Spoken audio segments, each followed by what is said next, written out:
So, my sister and I are here at the Richardson Plaza nursing home, and I am going to read to her from one of my favorite books, To Kill a Mockingbird. It's one of hers too, and so what I do is read and put the books on CD and on tape to give to her so that she can listen to them. So here we go. Chapter 1. When he was nearly 13, my brother Jim got his arm badly broken at the elbow. When it healed and Jim's fears of never being able to play football were assuaged, he was seldom self-conscious about his injury. His left arm was somewhat shorter than his right.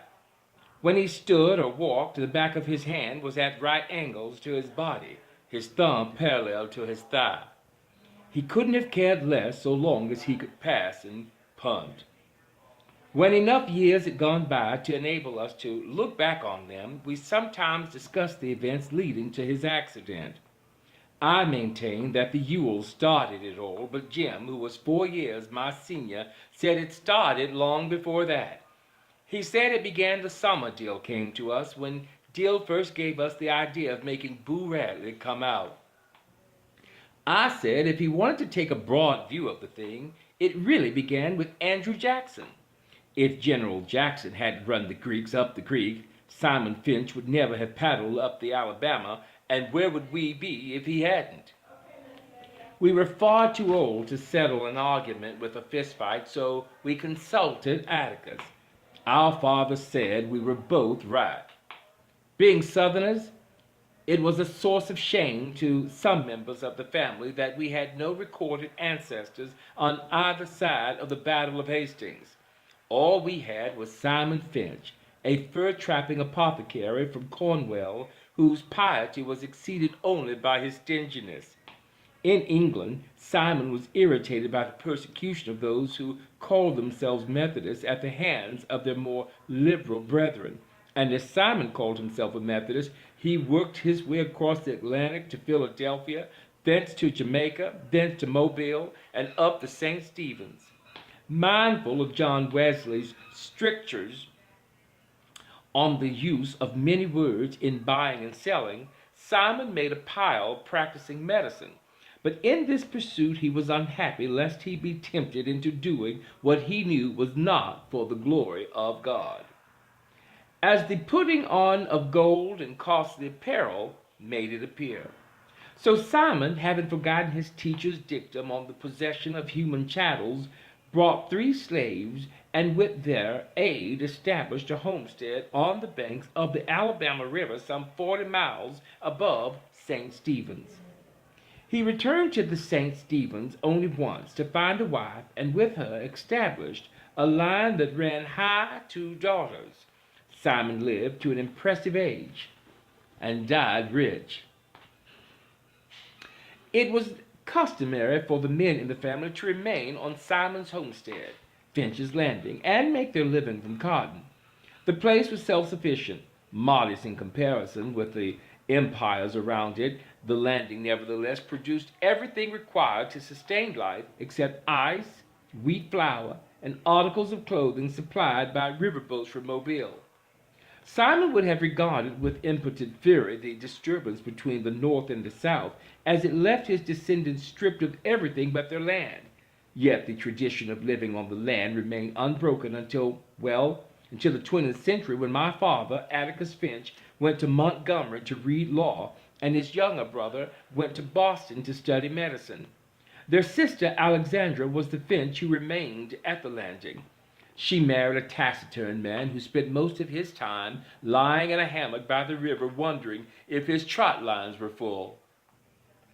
When my father was admitted to the bar, he returned to Macomb and began his practice. Macomb, some 20 miles east of Finch's Landing, was the county seat of Macomb County.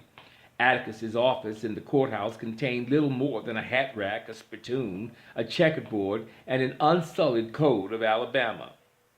His first 2 clients were the last 2 persons hanged in the Macomb County Jail.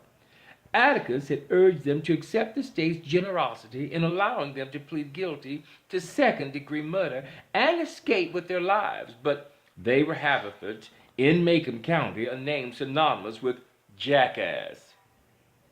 The Haverfords had dispatched Macomb's leading blacksmith in a misunderstanding arising from the alleged wrongful detention of a mare, were imprudent enough to do it in the presence of 3 witnesses, and insisted that the son of a bitch had it coming to him was a good enough defense for anybody.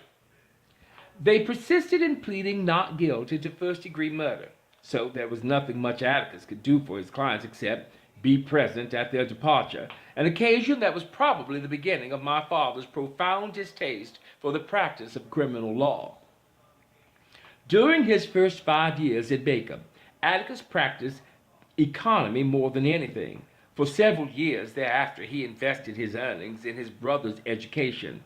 John Hell Finch was 10 years younger than my father and chose to study medicine at a time when cotton was not worth growing.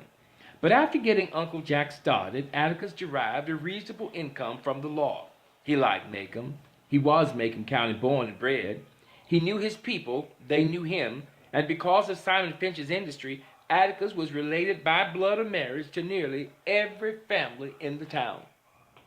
Macomb was an old town, but it was a tired old town when I first knew it. In rainy weather, the streets turned to red slop. Grass grew on the sidewalks. The courthouse sagged in the square. Somehow it was hotter than a black dog suffered on a summer's day.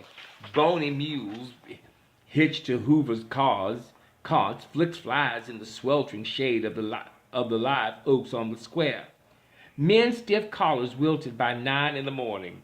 Ladies bathed before noon, after their 3 o'clock naps, and by nightfall were like soft tea cakes with frostings of sweat and sweet talcum. People moved slowly then. They ambled across the square, shuffled in and out of the stores around it, took their time about everything.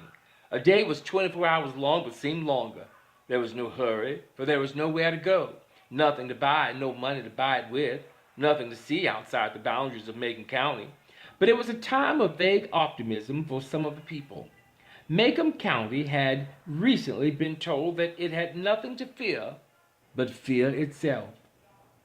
We lived on the main residential street in town, Atticus, Jim, and I, plus Calpurnia, our cook. Jim and I found our father satisfactory. He played with us, read to us, and treated us with courteous detachment. Calpurnia was something else again. She was all angles and bones. She was nearsighted. She squinted. Her hand was wide as a bed slat and twice as hard. She was always ordering me out of the kitchen, asking me why I couldn't behave as well as Jim when she knew he was older, and calling me home when I wasn't ready to come. Our battles were epic and one-sided. Calpurnia always won, mainly because Atticus always took her side. She had been with us ever since Jim was born, and I had felt her tyrannical presence as long as I could remember. Our mother died when I was 2, so I never felt her absence. She was a Graham from Montgomery. Atticus met her when he was first elected to the state legislature. He was middle-aged then. She was 15 years his junior.